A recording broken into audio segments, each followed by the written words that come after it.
بسم اللہ الرحمن الرحیم۔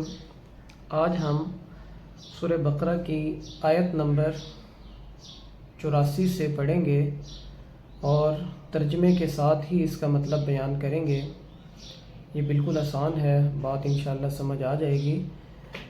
اور دیکھیں اس رکوع میں اللہ رب العزت جو ہے اس عہد کا ذکر کر رہے ہیں جو عہد اللہ نے بنی اسرائیل سے لیا، ٹھیک ہے۔ وَإِذْ أَخَذْنَا مِيثَاقَ بَنِي إِسْرَائِيلَ، پیچھے آیت نمبر 83 میں اللہ نے ایک عہد ذکر کیا اور اس عہد کا ایک حصہ جو ہے وہ آج والے سبق میں ہے۔ ترجمہ دیکھیں، اللہ رب العزت فرماتے ہیں وَإِذْ أَخَذْنَا مِيثَاقَكُمْ، جب ہم نے لیا تم سے عہد۔ کیا عہد لیا؟ دو چیزوں کا عہد لیا۔ لَا تَسْفِكُونَ دِمَاءَكُمْ، کہ تم ایک دوسرے کا خون نہیں بہاؤ گے، ٹھیک ہے۔ اب خون بہانا، کسی کا ناحق قتل کرنا، یہ اللہ کے نزدیک بہت بڑا کبیرہ گناہ ہے۔ اللہ رب العزت فرماتے ہیں کہ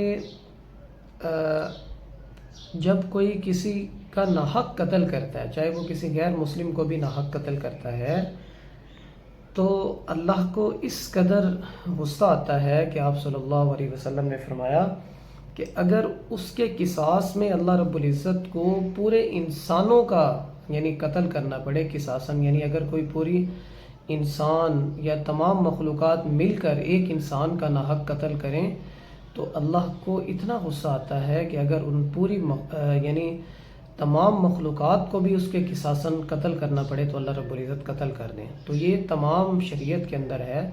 اللہ رب العزت تمام سے عہد لیتے رہے کہ ناحق قتل نہیں کرنا۔ اللہ فرماتے ہیں کہ میں نے تم سے بھی یہی عہد لیا، لا تسفکون دماءکم، تم ایک دوسرے کا خون نہیں بہاؤ گے، ولا تخرجون انفسکم من دیارکم، اور تم ایک دوسرے کو اپنے گھروں سے نہیں نکالو گے، من دیارکم، اپنے گھروں سے نہیں نکالو گے۔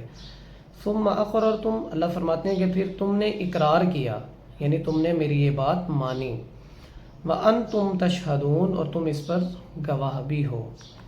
اب اگلی آیت میں اللہ رب العزت فرما رہے ہیں کہ کس طرح بنی اسرائیل نے اس عہد کو توڑا، اس عہد کی جو ہے خلاف ورزی کی۔ اللہ فرماتے ہیں کہ پھر ثم انتم ہؤلاء تقتلون انفسکم، پھر تم وہی لوگ بنے تقتلون انفسکم کہ تم ایک دوسرے کو قتل کرتے تھے، وتخرجون فریقا منکم من دیارہم، اور تم نکالتے تھے اپنے ہی لوگوں میں سے ایک گروہ کو، من دیارہم، ان کے اپنے گھروں سے، تظاہرون علیہم بالاثم والعدوان، پھر صرف گھروں سے نہیں نکالتے تھے بلکہ تم ان پر چڑھائی کرتے تھے، ان کے ساتھ ناانصافی کرتے تھے، بالاثم، گناہ کے ساتھ، والعدوان، اور زیادتی کے ساتھ۔ اچھا، یہاں تک دیکھیں کہ وہ کس طرح قتل کرتے تھے اور کس طرح ایک دوسرے کو اپنے گھروں سے نکالتے تھے۔ اس آیت کا جو شان نزول مفسرین نے بیان کیا وہ یہ کیا کہ دو بڑے گروہ آباد تھے مدینہ میں، ایک اوس اور دوسرے خزرج۔ اوس اور خزرج جو ہیں یہ دو بہت بڑے قبیلے تھے، اور اسی طرح جو یہودیوں کے قبیلے ہیں، جو قبیلے تھے وہاں پہ، جیسے بنو قریظہ، بنو نذیر، بنو قینقاع، یہ تین تھے۔ تو ان میں سے جو بنو قریظہ تھے ان کی دوستی تھی اوس کے ساتھ، اور بنو نذیر کی دوستی تھی خزرج کے ساتھ۔ اب کیا ہوتا تھا کہ یہ دونوں ایک دوسرے کے دشمن ہو گئے، ٹھیک ہے۔ یعنی اوس اور خزرج جس طرح ایک دوسرے کے دشمن تھے، اسی طرح یعنی قریظہ اور بنو نذیر کے جو یہودی تھے، یہ ان کے ساتھ دوستی کی وجہ سے یہ بھی ایک دوسرے کے دشمن ہو گئے۔ پھر ان کی آپس میں جنگیں ہوتی تھی، پھر یہ ایک دوسرے کو قتل کرتے تھے، یعنی یہودی کو قتل کرتے تھے، اور پھر جو یہودی پکڑے جاتے جنگ میں تو مخالف گروہ والے ان کو جلا وطن کر دیتے تھے۔ اب انہوں نے جو ہے اس وجہ سے صرف انسانوں کو خوش کرنے کے لیے، انسانوں سے دوستی کی وجہ سے انہوں نے کیا کیا؟ اللہ کے اس عہد کی خلاف ورزی کی۔ پھر اللہ نے یہاں سے لے کر یہاں تک ان کی ایک اچھائی بیان کی۔ وہ اچھائی بھی کیا تھی کہ اللہ نے فرمایا کہ وہ اچھائی بھی تمہارے لیے برائی ہی ثابت ہوئی۔ وہ کس طرح؟ وَإِن يَأْتُوكُمْ أُسَارَىٰ، پھر اللہ فرماتے ہیں کہ جب یہ تمہارے پاس قیدی بن کر آتے تھے، یعنی تم نے ان کو جلا وطن کر دیا، پھر جب یہ جلا وطن سے ہونے کے بعد جب یہ تمہارے پاس قیدی بن کر آتے تھے تفادوہم تو پھر تم ان کا فدیہ دے کر چھڑا لیتے تھے، یعنی وہ اوس کے پاس یا خزرج کے پاس جن کے پاس بھی جو ہے نا ان کے قیدی آتے، پھر یہ خود ہی یہودی اس کا فدیہ دیتے، پیسے دیتے اور ان کو چھڑا لیتے تھے۔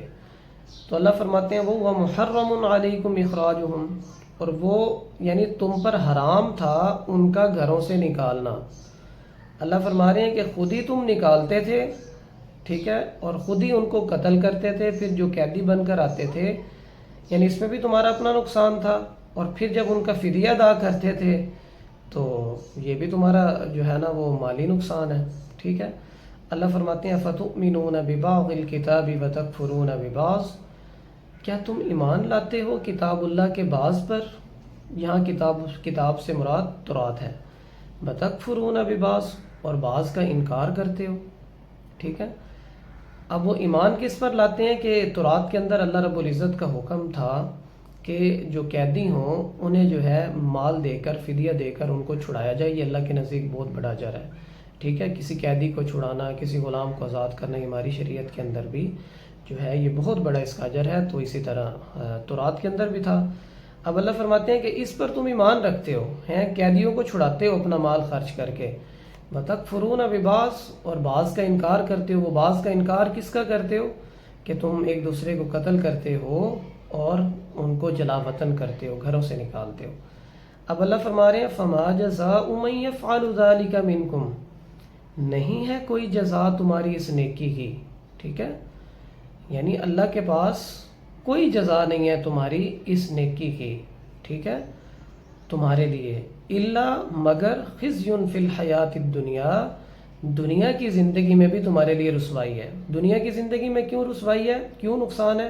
کہ تم نے مال خرچ کیا، ایک دوسرے کا قتل و غارت کیا، ایک دوسرے کو اپنے گھروں سے نکالا، تو یہ دنیا کی زندگی میں تمہارے لیے رسوائی ہے۔ وَيَوْمَ الْقِيَامَةِ، اور پھر جب قیامت کے دن تم اللہ کے پاس آؤ گے تو اللہ رب العزت تمہیں دیں گے اشد العذاب، بہت سخت عذاب، یہ تمہیں سامنا کرنا پڑے گا اللہ رب العزت کے سخت عذاب کا۔ یعنی دنیا کی زندگی میں بھی تمہارے اس عمل کا کوئی فائدہ نہ ہوا تمہیں، اور قیامت کے دن بھی تم سخت پکڑ میں آؤ گے۔ جو تم کیا کرتے ہو کہ سب سے بڑا گناہ کیا کرتے ہو کہ کتاب اللہ کے بعض حصے پر ایمان رکھتے ہو اور بعض کو کیا کر دیتے ہو، چھوڑ دیتے ہو۔ فرمایا وَمَا اللَّهُ بِغَافِلٍ عَمَّا تَعْمَلُونَ، نہیں ہے اللہ غافل اس چیز سے جس کو تم کرتے ہو، ٹھیک ہے۔ اب یہاں تک دیکھیں، اس آیت کا مطلب یہ ہے کہ اگر ہم دیکھیں پہلے بھی یہ بات ہوئی کہ اب جتنا بھی اللہ رب العزت جو برائیاں ذکر کر رہے ہیں بنی اسرائیل کی یا یہودیوں کی ہمارے سامنے، وہ صرف قصص بیان کرنے کے لیے نہیں ہے، بلکہ ہم نے خود اس سے عبرت حاصل کرنی ہے۔ اللہ فرماتے ہیں کہ جو برائیاں انہوں نے کی ہیں، اگر تم بھی وہ برائیاں کرو گے ایز اے مسلمان تو تمہارے اوپر بھی اللہ کی جو ہے وہ عذاب آئے گا، اللہ کی پکڑ آئے گی، اور اللہ رب العزت تمہیں بھی دنیا کی زندگی میں رسوا کریں گے۔ تو ہم بھی رسوا ہو رہے ہیں، ہم بھی کتاب اللہ کے بعض پر ایمان لاتے ہیں، بعض پر نہیں لاتے، یعنی جو چیز ہمیں آسان لگتی ہے اس پر ہم عمل کر لیتے ہیں، اور جو حکم ہمیں مشکل لگتا ہے اس میں ہم تعویلات کرنے لگ جاتے ہیں یہودیوں کی طرح۔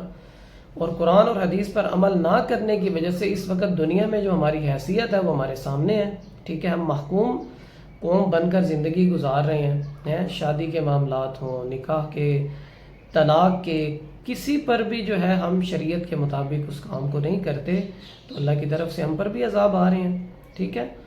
یہاں تک کہ تاریخ کی کتابوں میں آتا ہے کہ جب انگریز نے ہندوستان پر قبضہ کیا تو انہوں نے مسلمانوں سے پوچھا کہ تمہارے جو فیصلے ہیں نکاح اور طلاق کے بارے میں یہ یعنی رسم و رواج کے مطابق کیے جائیں، یعنی جو اس وقت کا رسم و رواج چل رہا ہے یا شریعت کے مطابق۔ تو تاریخ میں ملتا ہے کہ اکثر مسلمانوں نے کہا کہ وہ یعنی دنیاوی قانون کے مطابق ہمارے نکاح اور طلاق کے فیصلے کیے جائیں، ٹھیک ہے۔ تو ہم نے جب شریعت کو پس پردہ ڈال دیا، جیسے قرآن پاک میں بھی آتا ہے اور اس میں اللہ رب العزت نے فرمایا کہ جب تم اعراض کرو گے میرے ذکر سے، ومن اعرض عن ذکری، جب تم میرے ذکر سے اعراض کرو گے تو میں سب سے پہلے جو ہے تمہاری کیا کروں گا، معیشت تنگ کر دوں گا، فإن لہ معیشۃ ضنکا، معیشت سے مراد دنیا کی زندگی، ٹھیک ہے، کمائی روزی، اور ذکر سے مراد اللہ کا کلام، قرآن مجید، آپ صلی اللہ علیہ وسلم کا کلام، حدیث۔ جب ہم اس سے اعراض کریں گے اور اس کو اپنی زندگیوں میں نہیں لائیں گے، اللہ کے احکامات پر عمل نہیں کریں گے، تو پھر اللہ کے عذاب ہم پر آئیں گے، ہماری معیشت تنگ ہوگی، ہم نے پریشان ہونا ہے۔ اللہ کے یعنی من حیث القوم تو اللہ رب العزت ہمیں نہیں پکڑے گا، لیکن چھوٹے چھوٹے عذاب ہم پر آتے رہیں گے، ٹھیک ہے، روزی تنگ ہوگی، پریشانیاں آئیں گی، بیماریاں آئیں گی۔ تو کیا کرنا چاہیے؟ ہمیں بھی اس سے سیکھنا چاہیے، ہمیں قرآن اور حدیث پر عمل کرنا چاہیے۔ آگے والی آیت بھی بالکل آسان ہے، اللہ فرماتے ہیں کہ جن میں یہ والی صفات پائی جاتی ہیں یہی لوگ ہیں جو خریدتے ہیں دنیا کی زندگی کو آخرت کے بدلے میں، ٹھیک ہے۔ اللہ فرماتے ہیں کہ جن کے اندر یہ صفات پائی جاتی ہیں، جو کتاب اللہ کے بعض پر ایمان رکھتے ہیں بعض پر نہیں رکھتے، تو وہ کوشش کرتے ہیں کہ وہ دنیا کی زندگی کو یعنی خریدیں آخرت کے بدلے میں، یعنی دنیا کے وہ فائدے دیکھتے ہیں۔ فرمایا فلا یخفف عنہم العذاب، پس نہیں کیا جائے گا ان پر عذاب کم، فلا یخفف پس نہیں کیا جائے گا، پس کم نہیں کیا جائے گا، عنہم العذاب ان پر عذاب قیامت کے دن، ولا ہم ینصرون اور نہ ہی ان کی مدد کی جائے گی، وما علینا الا البلاغ۔